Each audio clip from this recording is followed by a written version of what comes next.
Bonjour tout le monde et bienvenue dans cette nouvelle vidéo. Donc aujourd'hui une vidéo sur MSX car je viens de recevoir ceci. Ceci c'est la nouvelle Carnivore, la Carnivore 2+, elle vient d'arriver. Voilà, la Carnivore 2+. Et donc aujourd'hui on va la découvrir ensemble. Donc c'est toujours développé par RBSC. Vous voyez le petit logo JT, voilà, ça doit vous sauter un peu aux yeux pour ceux qui connaissent un peu l'univers du FPGA.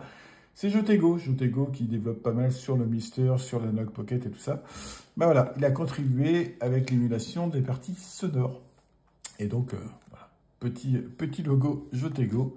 En tout cas, là, c'est la Carnivore 2. Je n'ai pas encore déballé la 2, excusez-moi, la 2+. Allez, c'est parti. Hop. Petit déballage. Avec, dans la boîte, il y avait un petit magnète avec le logo. Hop.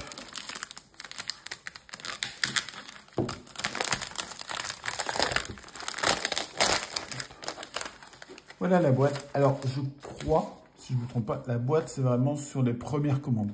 C'est la version un petit peu Platinum Collector des premières commandes. Et après, ce ne sera pas une boîte comme ça. Hop. Ah, c'est ça. C'est la Platinum Edition. Une très belle boîte. Franchement, très belle boîte. La boîte est sympa. Après, la boîte ne sert plus à grand chose, comme beaucoup de boîtes, mais la boîte est vraiment sympa. Donc, c'est la version Platinum avec un petit aimant, j'aime bien. Hop. La voici. Oh, Dieu lourd, tout doux, tout beau. Hop. Donc, la voici, la 2+. Elle existe en différents coloris. Bon, je l'ai pris en blanc, parce que voilà, j'ai trouvé vraiment sympa en blanc. Donc, avant de vous parler un peu spécifications techniques, je vais faire un peu le tour de la bête. Donc, tout d'abord, ça reste un produit open source, comme la Carnivore 2. Ce qui fait que d'autres fabricants peuvent fabriquer cette carte et la vendre. Donc là, c'est la officielle, entre guillemets, hein, c'est la RBSC. C'est la version, voilà, la version officielle. Il y aura d'autres distributeurs qui vont faire d'autres carnivores avec un logo différent. Donc, au niveau des nouveautés, ici, on voit, il y a un trou. Alors, je ne sais pas, je ne me suis pas penché dessus. Est-ce que c'est une LED ou est-ce que c'est un trou pour faire un reset ou pour passer en mode programmation? Je ne sais pas. Il y a un trou ici. Donc ici, lecteur de compact flash, donc comme la 2. Donc, pratique. Après, l'inconvénient de la compact flash, c'est que ça dépasse un peu, donc c'est un peu moins joli. Donc, ils ont rajouté lecteur de micro SD. Voilà. Donc, vous pouvez être en micro SD ou en compact flash, comme vous voulez. Micro SD dedans. Ah oui, il y en a une dedans. Hop, chouette.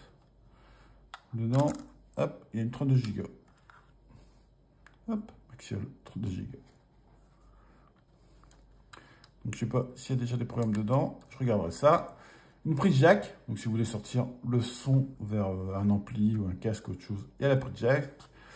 Et voilà, le tour de la cartouche. Au niveau spécification, ce n'est plus le même FPGA. C'est la même famille de FPGA. C'est toujours un Cyclone 2, EC, je ne sais plus quoi, enfin le numéro. Bref, ce n'est plus la même version parce que celui de la Carnivore 2 est arrêté. Voilà, ils arrêtent de le fabriquer. Et donc là, c'est la version N.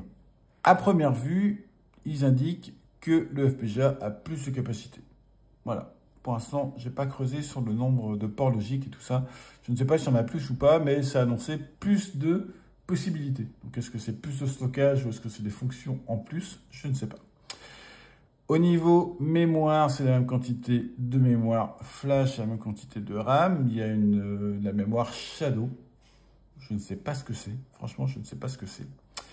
Ensuite, au niveau des grosses nouveautés, il y a cette carte peut se mettre à jour de manière logicielle. On peut lancer un programme qui va flasher la carte pour qu'elle se mette à jour. Alors que l'ancienne, la Carnivore 2, si on voulait mettre à jour la carte, je parle bien de la carte, hein, je ne parle pas du logiciel, de la carte, le firmware de la carte, il fallait l'ouvrir, il y avait des branchements à passer par un USB Blaster, brancher sur le PC, injecter et après remonter la carte. Voilà, c'est un petit peu contraignant. Là, au moins, on peut mettre à jour directement sans devoir démonter la carte et la relier au PC. Donc ça, c'est une grosse nouveauté. Au niveau aussi grosse nouveauté, donc ils annoncent plein de nouvelles choses qui vont arriver. Elle est en cours de dev. Franchement, elle est en cours de dev, donc ils annoncent plein de nouvelles choses qui vont arriver. Pour l'instant, ça supporte déjà beaucoup plus de formats sonores que toujours les Konami SCC et compagnie.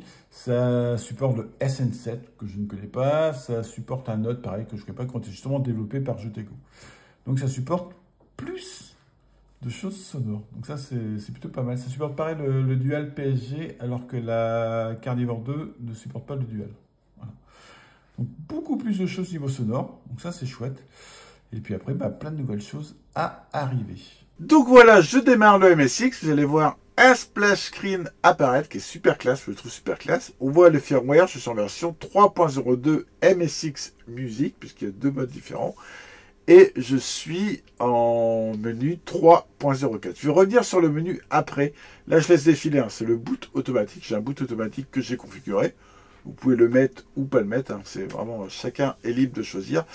Si je laisse défiler, c'est juste pour vous expliquer un petit détail important. À l'heure actuelle, donc voilà, on est en juillet 2024, la Carnivore 2 Plus est fournie en version 3.01. Mais il y a un bug sur le 3.01 avec la carte SD. Si vous utilisez un MSX 2 Plus ou un Turbo Air, il y a des soucis d'écriture. Donc j'ai contacté l'auteur pour dire j'ai des soucis d'écriture, je ne comprends pas. Que sur la carte SD, hein. Compact Flash, aucun souci. Et donc il m'a dit qu'il a repéré le bug, c'est corrigé, mais la version publique n'est pas encore disponible. Donc il m'a fourni directement la version 3.02 bêta. Donc j'ai une bêta. Vous pouvez lui demander, il n'y a pas de souci. Donc j'ai flashé la bêta. J'ai pu voir comme ça comment se passe le flash de la Carnivore 2 Plus. C'est vraiment super simple. Franchement super simple, c'est super bien foutu. Donc voilà, il faut savoir que si vous avez un MSX 2 Plus au Turbo Air, vous allez devoir flasher en version 3.02 ou utiliser seulement une Compact Flash. On retourne sur le menu. Hop, on va voir un peu les différences. Hop. La musique a changé. La musique a changé. J'avais un gros coup de cœur sur l'ancienne, mais j'ai tellement entendu l'ancienne, voilà. Mais la musique a changé. Alors j'espère que c'est pas trop fort, j'avais commencé à capturer la vidéo et c'était vraiment très fort. Là j'ai baissé, normalement ça devrait être bon. Donc on arrive sur le menu où, si je me trompe de clavier ça n'a pas marché. Donc là c'est la configuration par défaut, c'est sur celle-là que je boot. Et AutoStart 00, on peut choisir de booter sur ce qu'on veut. Je peux booter sur par exemple Pampas si je veux, enfin on boot sur ce qu'on veut. Donc moi j'ai cette config là par défaut, qui injecte de la RAM, le stockage, donc carte SD, MSX Music et SCC. Mais on peut régler ça comme on veut. On va voir ça en détail. Et là, c'est quelques jeux que j'ai flashés. Voilà, j'ai flashé pour voir. Et ça fonctionne bien. Voilà, aucun souci. On va aller dans les différents menus. Menu config, pas de changement comparé à la Carnivore 2. Donc je vais survoler vite fait. N'hésitez pas à aller voir ma vidéo sur la Carnivore 2. Voilà, je détaille plus en détail. Je détaille plus en détail. C'est pas. Voilà. Je détaille plus le menu. Hop, donc on a différents réglages. Hop. Pareil, la fréquence, je peux toujours la changer. Hop, voilà. Ah, on peut changer. Non, c'est pas la fréquence. Là, T2+. C'est marrant, T2+, je sais pas ce que c'est. Z80, T2+. Ah oui, parce que j'ai un MSX 2+, où je peux changer la fréquence du Z80. Donc c'est ça. Z80 par défaut ou l'autre. Et quand je suis sur le Turbo Air, je peux switcher entre le Z80 et le R800. C'est pas mal. Mais c'est ça que je voulais montrer. La fréquence, je peux passer en 50 Hz si je veux. Hop. Ou en 60 Hz. Ça, je trouve ça vraiment super pratique. Bref. Je suis retourné en 60 Hz. Par contre, ma carte d'acquisition n'a pas trop aimé le changement comme ça chaud. Allez, recale-moi propre.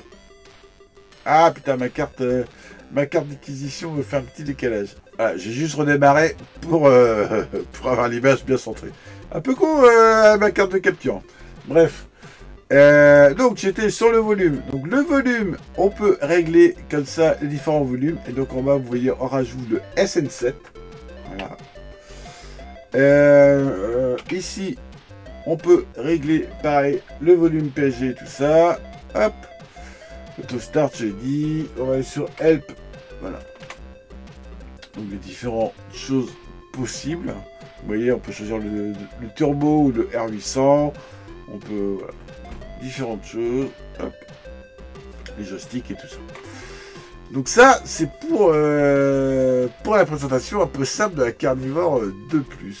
Alors, faut savoir aussi que, comme la Carnivore 1, on peut régler comme on veut les slots. Savoir que le MSX, c'est par défaut 2 slots. Donc 2 slots, 2 ports cartouches. Voilà, il y a 2 ports cartouches par défaut. Et sur chacun des ports cartouches, il y a moyen de mettre 4 cartouches. Voilà, donc le MSX peut avoir 8 cartouches si vous voulez ensemble. Sur un MSX, sans Carnivore, tout ça, vous pouvez passer par exemple par un slot x4. Par exemple ceci, donc c'est une cartouche clac qui va sur un slot. Et ici, je peux mettre 4 cartouches différentes. Par exemple, une cartouche musique, la 9990, enfin cartouche vidéo. Alors, on peut mettre comme ça différentes choses. Ça sera pris en compte. Donc là, la Carnivore utilise ce même principe et vous pouvez rajouter différentes choses. Il faut que j'arrête de me tromper de clavier. Hop. Ici, vous voyez, j'ai 4 slots par défaut. Donc le premier, il est vide. Ici, j'ai la carte SD ou compact flash. Ici, j'ai la mémoire. Et ici, j'ai la cartouche Music Module. Donc ça, c'est par défaut. Et pareil, si je veux, en dessous, je peux rajouter des slots. Donc c'est vraiment pratique. Je vous montre par exemple. Je vais lancer Pampas. Je ne sais pas les extensions. Je me suis trompé. Hop, voilà. Je reviens en arrière. Hop. Je lance Pampas. Donc là, il redémarre. Vous voyez voir MSX 64 de mémoire vidéo. Voilà. J'ai que 64. Je suis en mode par défaut. Je n'ai pas rajouté de RAM et rien. Donc c'est pratique pour les jeux qui ne veulent pas qu'il y ait plus de RAM. Mais pour les jeux qui ont besoin de plus de RAM, vous pouvez comme ça rajouter. Donc là, j'ai vraiment le jeu par défaut. Mais je peux. Je vais vous montrer. Hop. Donc là, par exemple, ici, je vais mettre le jeu Pampas que je veux démarrer. Je vire le stockage, j'ai pas besoin du stockage. Je vais garder la RAM si je veux la RAM. Et ici, le Music Module. Là, je fais entrer. Vous voyez, il démarre avec la mémoire et le Music Module. Voilà. C'est chouette. Franchement, c'est chouette. Donc là, je retourne sur le menu. Je pense avoir fait à peu près le tour, je pense. Je vais montrer. Allez. Donc l'avantage aussi de la Carnivore 2 et de plus, hein, c'est les autres cartes, il y a plein d'exemples dans ce style, c'est d'avoir un support de stockage. Donc là, compact flash ou SD, vous pouvez choisir entre les deux. Vous pouvez même avoir les deux en même temps. J'ai pas testé, mais après vue, c'est écrit dans la doc, on peut avoir les deux en même temps. Et donc on peut avoir un stockage comme ça. Donc là, j'ai un stockage avec un petit menu que j'ai fait vite fait. Hop, je peux lancer par exemple Sofarun. Il va lancer, donc j'ai différents programmes, j'ai mis les programmes principaux, la dernière version de Sofarun. Il va ouvrir, je peux lancer comme ça, par exemple, mes jeux. Donc là, par exemple, c'est un jeu disquette.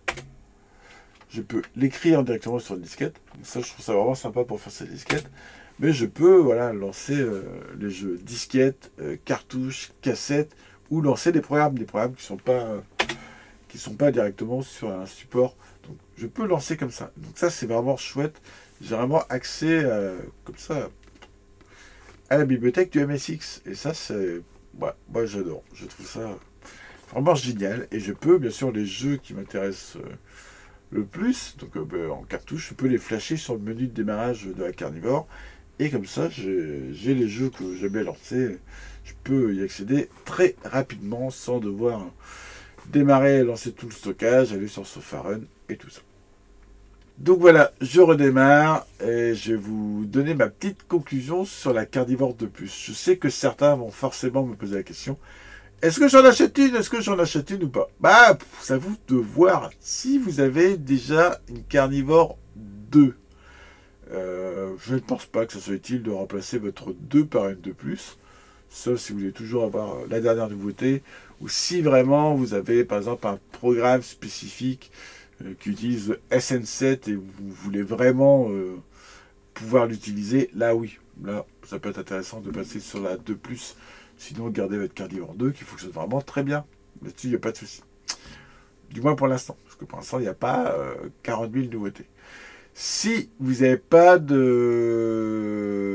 tout de carte et que vous hésitez entre la 2 ou la plus, entre la 2 ou la 2 plus, excusez-moi, bah là ça va dépendre un peu de vos finances et du prix que vous êtes prêt à mettre dedans.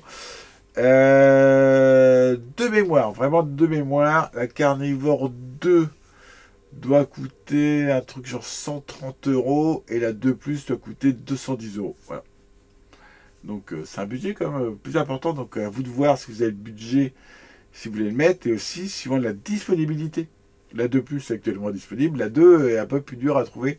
Donc ça dépend des revendeurs. Il y en a qui remettent régulièrement à jour. Donc voilà. À vous de voir suivant votre motivation à attendre, vos finances et tout ça, et puis l'intérêt que vous portez à ce genre de cartouche. Personnellement, j'en suis très content. J'en suis très content. Elle fonctionne pour moi vraiment de la même manière que la Carnivore 2. Je suis très content de ce système de mise à jour du firmware qui est beaucoup plus simple. Je suis content aussi du port SD. Voilà. Et par contre, j'attends la suite. J'attends la suite. C'est une carte qui vient juste de sortir. C'est une carte qui est vraiment en cours de développement. Et j'attends la suite parce que il annonce clairement qu'il y a plein de choses qui est possible à rajouter plus tard, donc à voir. Donc à voir, suivant les rajouts, s'il y a des rajouts vraiment importants, je vous ferai des vidéos dessus. Et là, pareil, ça peut vous influencer sur votre achat, quoi. S'il y a par exemple une option, je vais dire n'importe quoi, par exemple la 9990 qui est supportée sur la Carnivore 2. Ça arrivera jamais, hein, ça arrivera jamais. Faut pas rêver. Mais si par miracle, ils trouvaient une solution pour le faire, bah, ça pourrait être super intéressant d'acheter une Carnivore de plus. Voilà. Par exemple. Donc on verra comment la carte évolue avec le temps. Là, c'est vraiment un tout jeune bébé. Il va falloir attendre quelques petites années, voir comment ça évolue. Et puis voilà, après, c'est chacun qui se fait plaisir comme il veut. En tout cas, je suis content de l'avoir. Je suis content d'avoir MSX aussi. Allez, bye bye tout le monde!